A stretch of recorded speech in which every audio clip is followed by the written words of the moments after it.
மாமாவை முக்கியமா பார்க்கணும்னு சொல்றாங்க. அம்மா எதுவா இருந்தாலும் என்கிட்ட சொல்லுமா. நான் உன்னை இப்படி இடிஞ்சு போய் பார்த்ததே இல்லையம்மா. சொல்லு. அவர் எங்கண்ணா? பாருமா, உள்ளதான் மீட்டிங்ல இருக்கான். முதல்ல நீ போய் உட்காரு. உனக்கு குடிக்க ஏதாவது கொடுக்க சொல்றேன். வேண்டாண்ணா, எனக்கு ஒண்ணு வேண்டாம். நான் அவரை பார்க்கணும்னா. அவரு டேய் வைத்தி, மீட்டிங் பிரேக் ஆனாலும் பரவாயில்ல, கிருஷ்ணனை உடனே வர சொல்லு. அண்ணே பரவாயில்ல போடா. சரிண்ணே.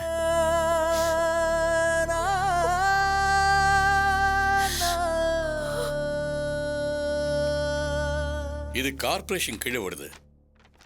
அதுல பர்மிஷன் கிடைக்கிறது ப்ராப்ளம். மாமா அக்கா வந்திருக்காங்க, உங்களை உடனே பார்க்கணும்னு சொல்றாங்க. உமாவா? எக்ஸ்கியூஸ் மீ சார், நீங்க அந்த பாயிண்ட்ஸ் எல்லாம் டிஸ்கஸ் பண்ணிட்டு இருங்க, நான் இதை வந்துடுறேன். Okay sir. ஓகே வைத்தி வா. நீங்க கண்டினியூ பண்ணுங்க. Yes sir. ஐயாவு, உமா ஐயாவு ஆபீஸ்க்கு வந்திருக்கா. ரொம்ப சந்தோஷமா இருக்கேன். நானே உனக்கு ஃபோன் பண்ணணும்னு நினைச்சேன். வந்திருக்கிறவங்கள அவங்களுக்கு தெரிஞ்ச ஒரு சொந்தக்கார பொண்ணு இருக்காளா, ஏன் நம்ம நடராஜுக்கு பார்க்க கூடாதுன்னு யோசிச்சேன். சரி, ஒரு வார்த்தை உங்ககிட்ட சொல்லிட்டு அதுக்கப்புறம் பேசிக்கலாம்னு நினைச்சேன். அதுக்குள்ள நீயே வந்துட்ட, நல்லதா போச்சு. சரி சரி, வா வா வா வா.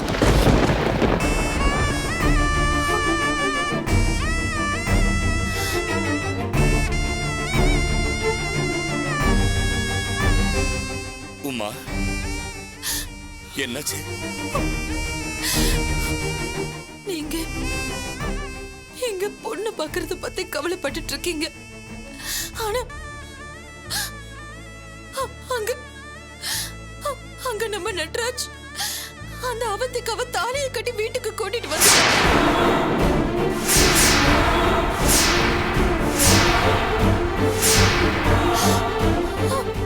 ஆமாங்க.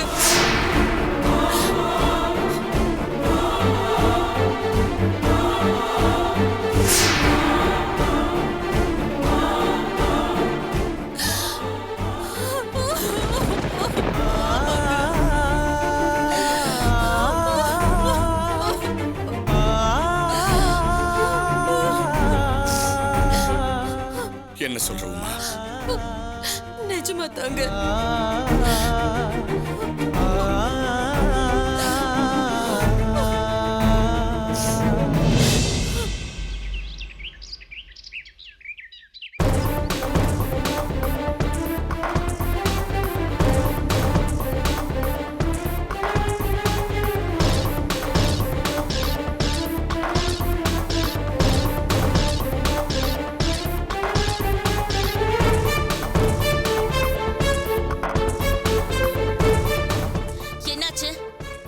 யாருக்காவது அஞ்சலி செலுத்துறீங்களா?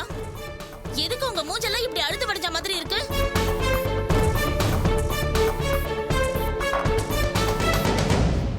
என்ன வீடு இது? மூத்த மருமக வந்திருக்கேன், சாப்பிட்டியா, காஃபி வேணுமா, டீ வேணுமான்னு கேட்க கூட ஆள் இல்லாம இருக்கு. ஹலோ மாமா சம்சாரம், இந்த வீட்டு வேலைக்காரமா எங்க? ஏன் என்னாச்சு?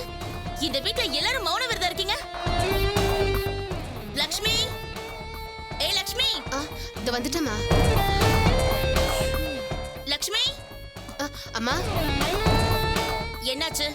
வட பாயசத்தோட சமைக்க சொன்னனே, சமைச்சிட்டியா? உன் சின்ன முதலாளி அம்மாக்கு ரொம்ப பசிக்குது. இல்லம்மா, பெரியம்மாட்ட கேட்டுட்டு. என்ன பெரியம்மா கிட்ட கேட்டுட்டுதான் எனக்கு சமைச்சு போடுவியோ? என்ன யாரு நினைச்ச சொல்லு. அது வந்து நான் இந்த வீட்டோட மூத்த மருமக. குடும்பம்னா நாங்க அடிச்சுப்போம் புடிச்சுப்போம், அது எங்களுக்குள்ள இருக்கிற விஷயம். நீ இங்க வேலை செய்யறதுக்கு தானே வந்திருக்க. என்னமோ இந்த வீட்டுக்கு சொந்தக்காரி மாதிரி எனக்கு சமைச்சு போட மாட்டேன்னு ஸ்ட்ரைக் பண்ணிட்டு இருக்க. ஐயோ அப்படிலாம் இல்லைங்கம்மா. கொன்னுடுவேன் கொன்னு. வேலை செய்ய வந்தவ உன்னோட லிமிட் என்னன்னு தெரிஞ்சுக்கிட்டு நடந்துக்கோ. அப்புறம் அது என்ன அம்மா ஆட்டுக்குட்டின்னு மரியாதையா மேடம்னு கூப்பிடணும்.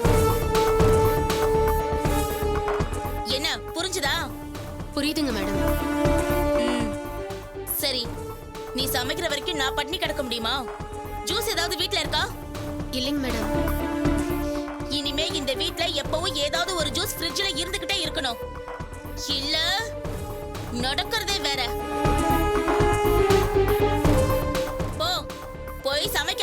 சரிங்க மேடம்.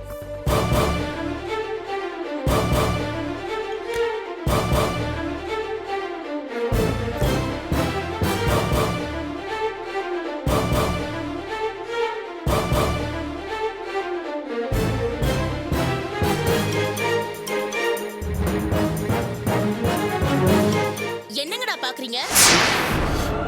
ஆ? என்ன கொழுந்தனாருங்கன்னா பெரிய இதுவா? உங்களுக்கு என்ன வயசு இருக்கும்? என்னை விட சின்னவங்களா தானே இருப்பீங்க. நான் வாடா போடான்னு தான் கூப்பிடுவேன். ஆனா நீங்க என்ன வாங்க நீ போங்க நீன்னு மரியாதையா தான் கூப்பிடணும். புரிஞ்சுதா?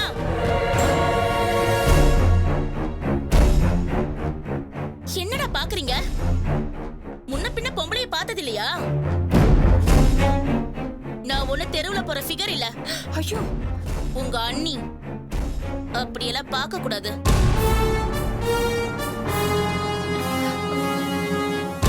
நீ என்ன பழம் மாதிரி இருக்க? வீட்டுக்கு ஒரு பழம் பத்தாதா? உங்க அண்ணன் ஒருத்தன் போதும். இனிமே நீ ஒழுங்கா ட்ரெஸ் பண்ணி நீட்டா இருக்க பாரு. என்ன புரிஞ்சுதா?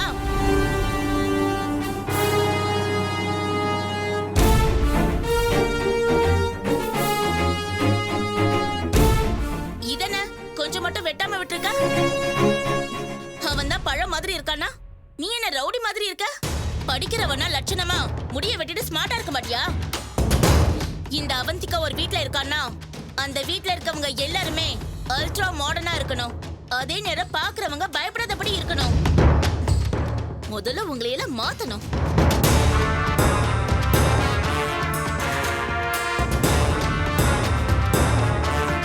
அது என்ன கையில டப்பா வச்சிருக்க? ஓ, மொபைல் போனா? சரி, நான் ஒரு போன் பண்ணனும். அந்த மொபைல கொடு. மொபைல் கூட இல்லாதவல்ல உங்க அண்ணி. ஒரு காட்டு மிராண்டி பொண்ணு என் மொபைல போட்டு உடைச்சிட்டா. அப்பவே நான் அவ பல்ல உடைச்சிருந்தா என் ஆத்திரம் அடங்கி இருக்கும். இன்னும் அவ என் கண்ணுல படல. அதனாலதான் உன் மொபைல கேட்டேன். சரி, மொபைல கொடு.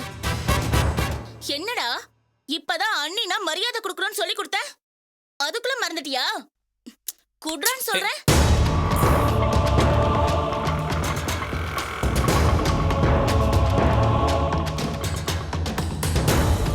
இந்த டப்பா மொபைல குடுக்கறதுக்கு இவ்வளவு பில்டப்பா? என் ஃப்ரெண்டுக்கு தான் பேச போறேன். நீ ஒன்னும் பயப்பட வேண்டாம்.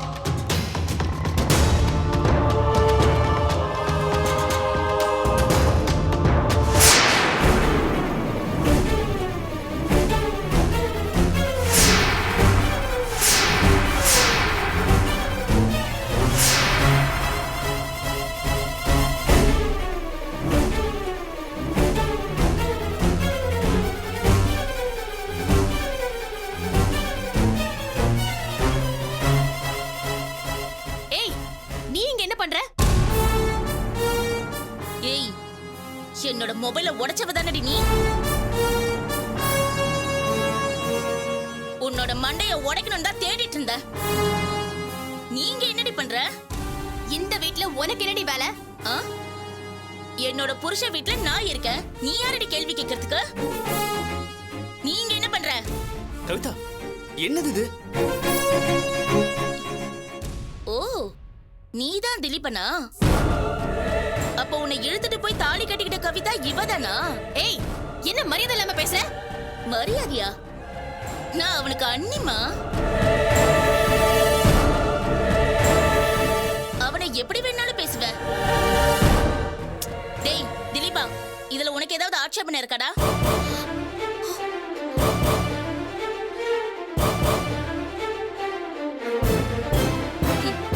காட் பண்ற திருவிளையாடல பாத்தியா? எவ்வளவு என் லைஃப்ல சந்திக்க கூடாது, சந்திச்சா அடி கொன்னுடுவன் நினைச்சனோ அவளையே என் ஓரகத்தியா நிக்க வச்சிருக்காரு. சி தாலி, புது தாலி. நட்ராஜும் நானும் கல்யாணம் பண்ணிக்கிட்டதுக்கான சாட்சி.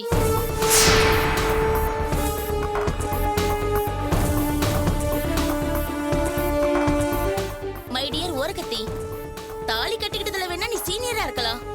ஆனா இந்த வீட்ல சீனியர் நான் தான். மூத்த பையனோட பொண்டாட்டி, மூத்த மருமக.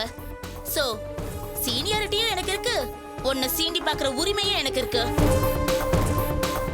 இப்ப கூப்பிட்டியே நீ வான்னு, அந்த மாதிரி மரியாதை இல்லாம கூப்பிடுறதெல்லாம் எனக்கு பிடிக்காது. அக்காவுக்கு பிடிக்காதுன்னா அத தங்கச்சி செய்யவே கூடாது. என்ன மாமா சம்சாரம், இதெல்லாம் நீ இவளுக்கு எடுத்து சொல்ல மாட்டியா? இத பாரு அவந்திகா, வெளியில நடந்தது ஒரு ஆக்சிடென்ட். இந்த வீட்ல நீயும் ஒரு மருமக, நானும் ஒரு மருமக. இந்த மாதிரி எல்லாம் பேசாத அவந்திகா. நான் பேசுவேன், பேசணும்.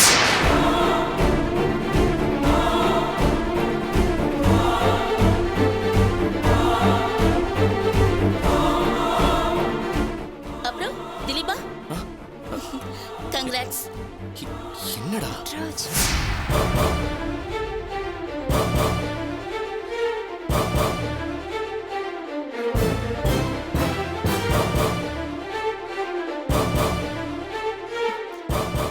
இந்த வீட்ல கூச்சம் இல்லாத ஆம்பளைங்க யாருமே இல்லையா? உன் அண்ணன்ல இருந்து அத்தனை பேர் இவ்ளோ கூச்சப்படுறீங்க? பை த பை, நான் சொல்ல வந்தது என்னன்னா, நீ இந்த மாதிரி கவிதாவை இழுத்துக்கிட்டு ஓடி தைரியமா தாலி கட்டிட்டு வரலைனா, நான் தாலி கட்டிக்கிட்டு இந்த குடும்பத்துக்குள்ள வந்திருக்கவே முடியாது. உங்க அண்ணனும் இதுக்கு ஒரு நாளும் சம்மதிச்சிருக்கவே மாட்டான். சோ எங்க லைன் கிளியர் ஆகிறதுக்கு ஹெல்ப் பண்ணதுக்கு ரொம்ப தேங்க்ஸ். அவந்திகா, என்ன இதெல்லாம்? என்ன இதெல்லாம்னா? நான் என்ன தப்பாவா சொன்னேன்? என்னோட குழந்தைங்கிட்ட ஹாப்பியா பேசிட்டு இருக்கேன் நட்ராஜ். அது மட்டும் இல்லாம என்னோட மொபைல் போனை தூக்கி போட்டு உடைச்சு என்ன அசிங்கப்படுத்தின கவிதாவே என் ஓரகத்தியா வந்திருக்கிறத பார்த்து புல்லரிச்சு போய் நின்னுட்டு இருக்க. இதுல என்ன டார்லிங் தப்பு? பேசுனது போதும், மேல வாங்க. வரத்தானே போறேன். சொல்ல வேண்டியதெல்லாம் சொல்ல வேண்டியவங்களுக்கு சொல்லிட்டு வரேன். எனக்கு இப்ப ரொம்ப ஹாப்பி. நீயும் இதே வீட்டுக்குள்ள தானே இருக்க போற. ஒரே ஒரைக்குள்ள 2 கத்தி, ஒரே காட்டுக்குள்ள 2 சிங்கம்னு இப்படி நிறைய சொல்லலாம். கடைசியில எந்த கத்தி தாக்கு பிடிக்க போகுது, எந்த சிங்கம் ஜெயிக்க போகுதுன்னு பாத்துருவோம். என்ன?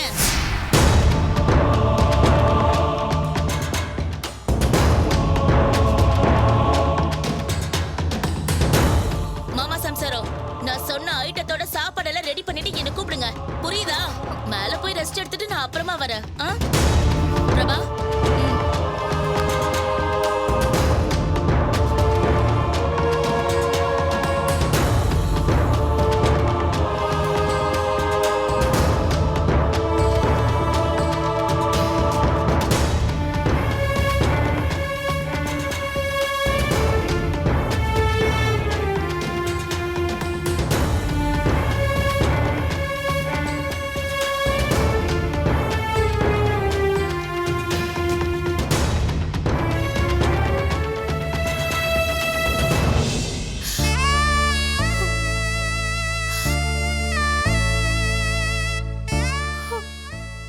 என்ன சொல்ற உமா?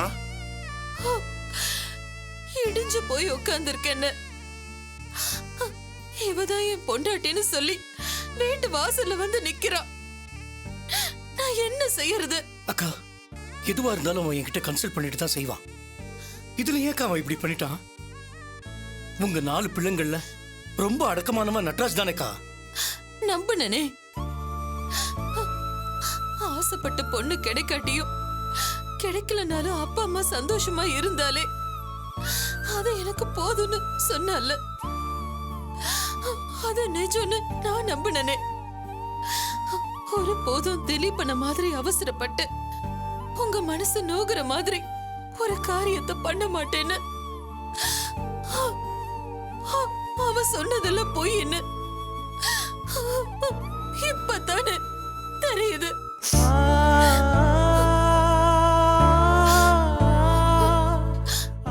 என்னங்க, எதுக்கு அவன் இப்படி பண்ணா?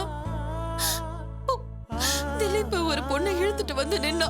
இப்ப இவ நம்ம பிள்ளைங்கள்ல யாருமே நம்மள தாய் தகப்பனா நினைக்கவே இல்ல. அவங்க வாழ்க்கைய அவங்களே பாத்துக்கலான்னு முடிவு பண்ணிட்டாங்க. ஏங்க இப்படி நடக்குது?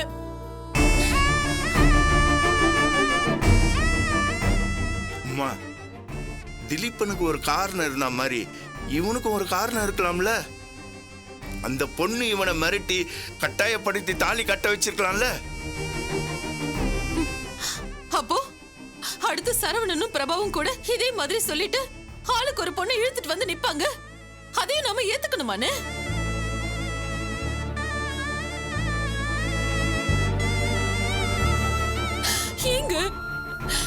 நமக்கு இப்படி எல்லாம் நடக்குது?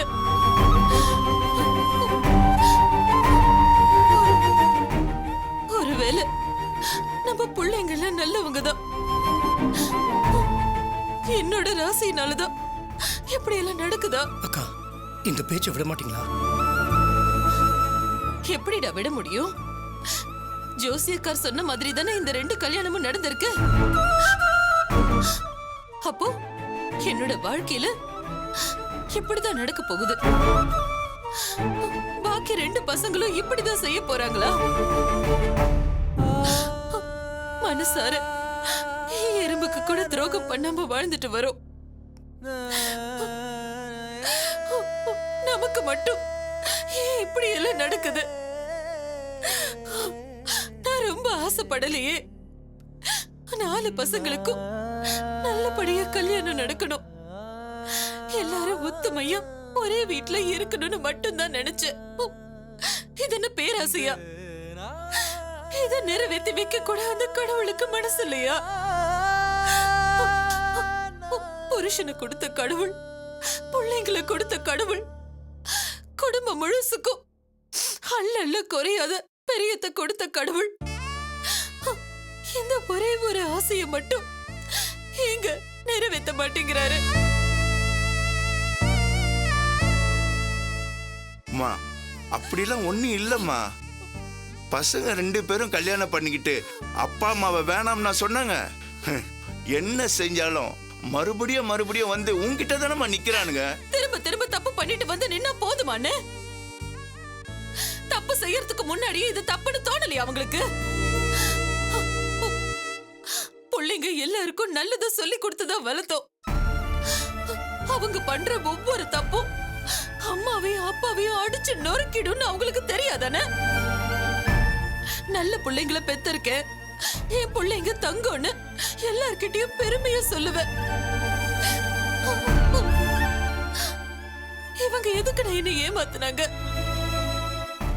பசங்களா நாங்களா யாருக்கிட்ட தப்பு?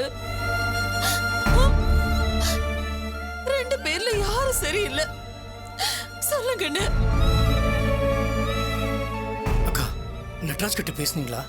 அவன் என்ன சொல்றான்? நான் எதுக்குடா பேசணும்? பிள்ளைங்களை நல்லபடியா வளர்த்தோம். அவங்க கேட்டது கேட்காதது எல்லாத்தையும் வாங்கி கொடுத்துதானே வளர்த்தோம். அவங்க கிட்ட திருப்பி கேட்டதெல்லாம் ஒன்னே ஒண்ணுதான், தாய் தகப்பனுக்கான மரியாதை, அடையாளம், ஸ்தானம். எதனடா கேட்டோம்? அத தூக்கி போட்டதுக்கு அப்புறம் அவ என்ன விளக்க சொன்னா எனக்கு என்னடா?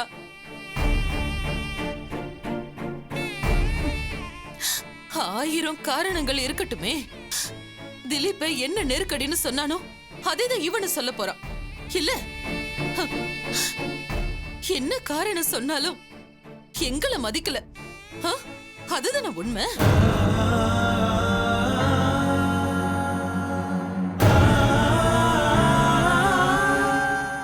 எனக்கே ஒரு துரோகத்தை செய்யக்கூடிய பிள்ளைங்களையா நான் பெத்த?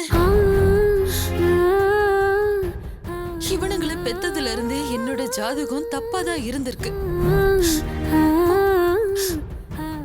சொல்லுங்க, உண்மைதானே? கிருஷ்ணா, நீ என்னடா பதிலே சொல்லாம அமைதியா இருக்க? எனக்கு பயமா இருக்குடா. ஏதாவது பேசுறா கிருஷ்ணா. அவரால என்னென்ன பேச முடியும்? நான் வாய் விட்டு அழுதுட்டேன், அவர் அழல, அவ்வளவுதான். என்னோட ராசி, என்னோட கெட்ட நேரம். அவரும் படாத பாடுபடுறாரு. திலீபன் பண்ண துரோகத்துல இருந்து இவரை வெளியில கொண்டு வர நான் பட்ட பாடு இன்னும் முடியல. அந்த சோகத்துல இருந்து இவரை வெளியில கொண்டு வரதுக்காக இவரை எதிர்த்து பேசி இவர் கூட சண்டை போட்டு சமாதானம் பண்ணி என்னென்னவோ பண்ண வேண்டி இருந்துச்சு. அந்த காயம் ஆறுறதுக்குள்ள நட்ராஜ் இப்படி பண்ணிட்டானே. இதுக்கு மேல எந்த மூஞ்சிய வச்சுக்கிட்டு நான் இவர்கிட்ட பேச முடியும்?